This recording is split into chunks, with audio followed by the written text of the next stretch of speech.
నా పేరు రాము అండి, షాద్నగర్ వాస్తవుని. షాద్నగర్ చౌరస్తాలో ఎన్నో యాక్సిడెంట్ అయ్యి చాలా మంది చనిపోవడం జరిగింది.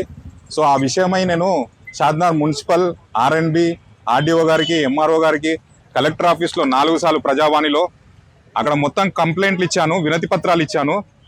సో ఈ షాద్నగర్ చౌరస్తా విస్తీర్ణం చేయకుండా ఉండడానికి గల కారణాలు ఏంటో మాకు తెలియదు. నేను ఒకరోజు డిసెంబర్లో పొద్దున 10 గంటల నుంచి సాయంత్రం 6 గంటల వరకు ప్లకార్డ్స్ పట్టుకొని షాద్నగర్ చౌరస్తా విస్తీర్ణం చేయండి, మా ప్రాణాలు కాపాడండి అని చెప్పేసి నిలబడడం జరిగింది. దానికి కూడా సమాధానం లేకపోతే మళ్ళీ నేను 27వ తారీఖు డిసెంబర్ 2025న అర్ధనగ్ర ప్రదర్శన కూడా చేశాను.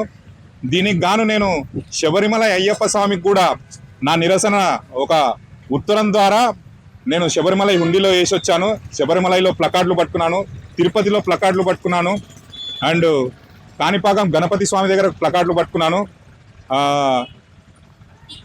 షాద్నగర్ రంగారెడ్డి జిల్లా కలెక్టర్ గారికి 4 సార్లు వినతి పత్రం ఇచ్చానండి. ఆ 4 సార్లు వినతి పత్రంకు కూడా ఎలాంటి స్పందన లేదు. మరి మా షాద్నగర్ ప్రజలు ఇలాగే చనిపోవాలా? మేమైతే ఈ నిరసన కార్యక్రమాన్ని ఇంకా ఉధృతం చేస్తామని చెప్పేసి చెప్తున్నామండి. మాకు షాద్నగర్ చౌరస్తా విస్తీర్ణం కావాలి, అయ్యి షాద్నగర్ జనాలు ప్రాణాలు కాపాడాలి.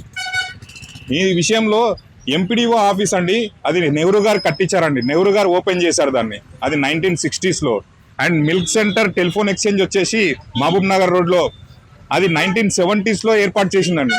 అది చూస్తే అది చౌరస్తా డివైడర్ నుంచి 300 ఫీట్లే ఎనిక్కుందండి. అది అక్కడ ఎంపీడీఓ ఆఫీస్ కూడా షాద్నగర్ చౌరస్తా డివైడర్ మధ్యలో ఉన్న డివైడర్ నుంచి 300 ఫీట్లు ఎనిక్కుందండి. ఆ కాలంలోనే అంత దూరం ఉన్నదాన్ని మరి వీళ్ళందరూ ఎంక్రోచ్మెంట్ అయ్యి ప్రభుత్వ భూమిని కబ్జా చేశారని చెప్పేసి అనుకుంటున్నామండి మేము. సో దాన్ని అవన్నీ తీసేసి చౌరస్తాను పెద్ద చేసి షాద్నగర్లో ప్రమాదాలు జరిగి మరి ఇంకెవ్వరు కూడా చనిపోకుండా చేయాలని చెప్పేసి మేము అనుకుంటున్నామండి.